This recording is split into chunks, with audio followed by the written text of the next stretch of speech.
HMPV virus actually అది చైనాలో, ఆ తర్వాత జపాన్, నెక్స్ట్ మన దేశానికి వ్యాపించింది. సో ఈ రోజే 4 కేసులు నమోదయ్యాయి. ఇది కొంత ఆందోళన కలిగిస్తున్నటువంటి అంశం. ఎందుకంటే ఎంత ఫాస్ట్గా స్ప్రెడ్ అవుతుంది అనేది మనం అర్థం చేసుకోవచ్చు. అట్లాగే ఇప్పుడు నలుగురు కూడా చిన్నారులకే సోకింది. అంటే ఇది ఎక్కువగా వైరస్ కూడా ఐదర్ చిన్నారులకు అంటే పుట్టిన పిల్లల నుంచి 11-12 ఏళ్ల పిల్లలకు, ఆ తర్వాత వృద్ధులకు అండ్ రోగ నిరోధక శక్తి చాలా తక్కువగా ఉన్నటువంటి వాళ్ళకు చాలా తొందరగా సోకుతున్నట్టు నిర్ధారణ అయింది. కాబట్టి హెచ్ఎంపివి వైరస్ పట్ల జాగ్రత్తగా ఉండాల్సిందే అని డాక్టర్స్ అండ్ నిపుణులు కూడా హెచ్చరిస్తూ ఉన్నారు.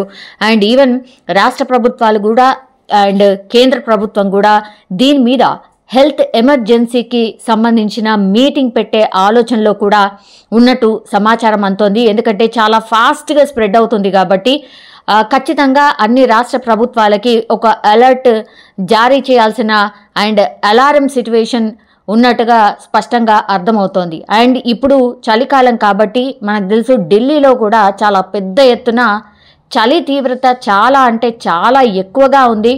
అండ్ మిగతా రాష్ట్రాల్లో కూడా ఇప్పుడు చలికాలం, సో చలి చాలా ఎక్కువగానే ఉంది.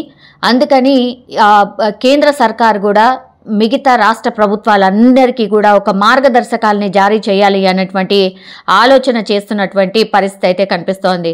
మాస్క్ అయితే ఖచ్చితంగా వేసుకోవాల్సిందే, చేతులను శుభ్రం చేసుకోవాల్సిందే.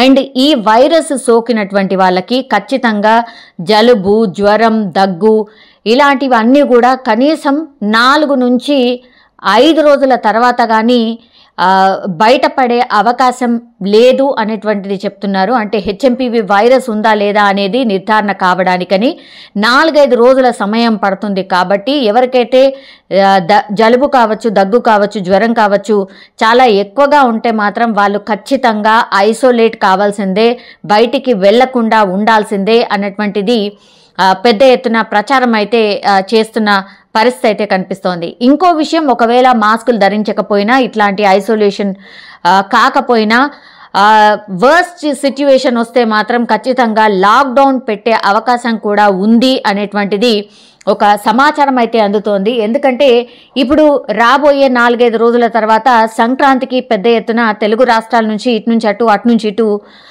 చాలా మంది వెళ్తూ వస్తూ ఉంటారు. కాబట్టి ఒకవేళ ఇదే వైరస్ పెద్ద ఎత్తున స్ప్రెడ్ అయితే మాత్రం చాలా కష్టం అయిపోతుంది అన్న ఆలోచన కూడా రాష్ట్ర ప్రభుత్వాలు చేస్తున్నట్టుగా, అంటే మన తెలుగు రాష్ట్రాలు చేస్తున్నటువంటి పరిస్థితి కూడా ఉందని ఒక సమాచారం అయితే అందుతున్న పరిస్థితి. ఒకవేళ అట్లాంటిదే ఉంటే మాత్రం సంక్రాంతి నుంచే లాక్డౌన్ పెట్టే అవకాశం కూడా ఉంటుంది అనేది కూడా ఒక సమాచారం అయితే ఉంది.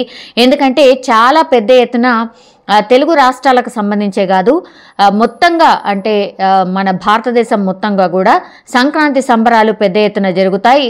చాలామంది ఊర్లు అటు నుంచి ఇటు, ఇటు నుంచి అటు ట్రావెల్ చేసే అవకాశం చాలా ఎక్కువగా ఉంటుంది.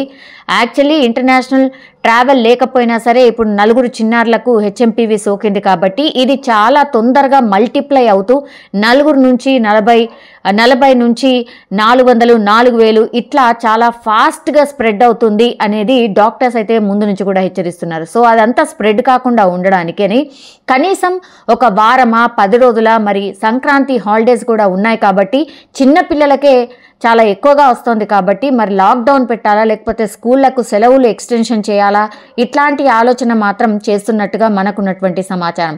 కానీ ఇలాంటి స్ప్రెడ్డే ఉంటే మాత్రం ఖచ్చితంగా లాక్డౌన్ కొంతవరకైనా కొంత టైం వరకైనా పెడితే బాగుంటుందన్న ఆలోచన కేంద్ర సర్కార్ చేస్తున్నటువంటి పరిస్థితి కనిపిస్తోందని ఒక సమాచారం అయితే అందుతోంది. ఒకవేళ లాక్డౌన్ చేసినా కూడా పూర్తిగా లాక్డౌన్ చేయకపోయినా డే టైంలో అంటే వెసులుబాటు ఇస్తూ నైట్ టైంలో లాక్డౌన్ పెట్టాలా, ఇట్లాంటి కొన్ని ఆలోచనలు అయితే చేస్తుంది. సో ఐసీఎంఆర్ గైడ్ లైన్స్ అతి త్వరలో విడుదల కాబోతున్నాయి. రాష్ట్ర సర్కార్లకు కూడా ఈ గైడ్ లైన్స్ అందబోతున్నాయి. దానికి తగ్గట్టుగానే ఖచ్చితంగా అందరూ గైడ్ లైన్స్ పాటించాల్సిందే.